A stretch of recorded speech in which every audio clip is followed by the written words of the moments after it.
किरणचं kitchen Marathi या चॅनलमध्ये मी किरण पालव आपलं स्वागत करत आहे।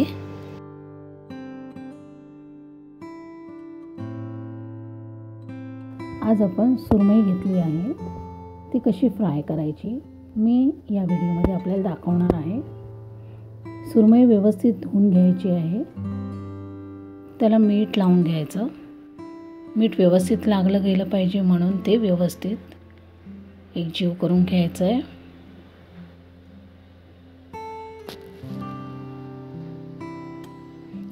सुरमई जास्त फ्राय केली तर जास्त चिवट होते।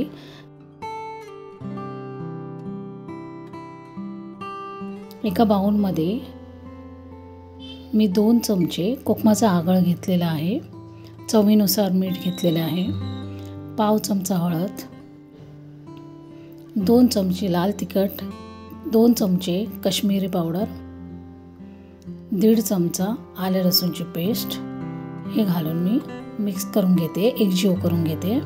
त्यामध्ये थोडंसं पाणी घालून जरासं पेस्ट करून घ्यायची आहे। जरी पेस्ट आपण मच्छीला लावून ठेवली तर ती मच्छी खूप स्वादिष्ट होते। आता मी दाखवल्याप्रमाणे ही पेस्ट अशी लावून घ्यायची आहे मच्छीला। व्यवस्थित एकजीव करून घ्यायची म्हणजे मच्छीला ती आलटून पलटून पेस्ट लागली गेली पाहिजे। आता फ्रंट साइडला आपण लावले मच्छी, आता पलटून घ्यायची आहे। आता पाठच्या बाजूलाही ती पेस्ट लावून घ्यायची आहे। ही पेस्ट जर मच्छीला लावलीत रुचकर लागते, कुठच्याही मच्छीला तुम्ही ही पेस्ट लावू शकता।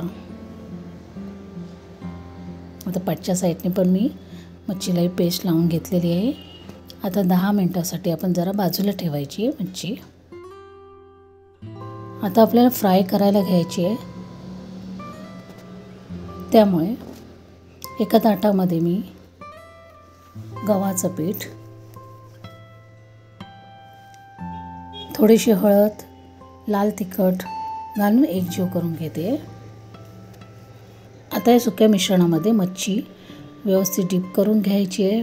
दोन्ही साईडने त्याला पीठ व्यवस्थित लागलं गेलं पाहिजे आणि मच्छी आपण तव्यावर फ्राय करायची आहे। दोन्ही बाजूला व्यवस्थित पीठ लागलं गेलं पाहिजे आणि थोडंसं दाबून दाबून लावायचं आहे। एक्स्ट्राचं पीठ आहे ते असं काढायचं आहे टॅप करून आणि मच्छी तव्यावर भाजून घ्यायची।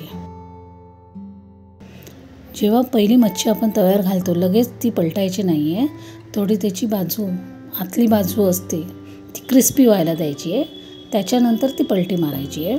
आणि मच्छी भाजताना शक्यतो गॅसची आच मध्यम करूनच ठेवायची आहे।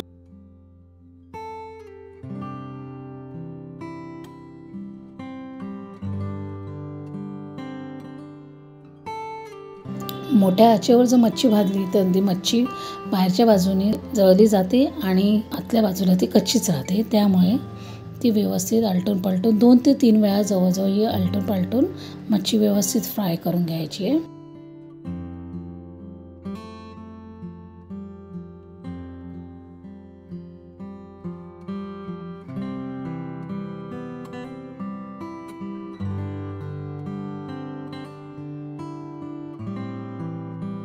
आणि आता ही मच्छी आपण बाजूला काढून ठेवायची। बाजूला अशी काढल्याने त्यातील जे एक्स्ट्राचं तेल असतं ते निघून जातं, म्हणून असं तव्याच्या कडेला जरा काढून ठेवायची।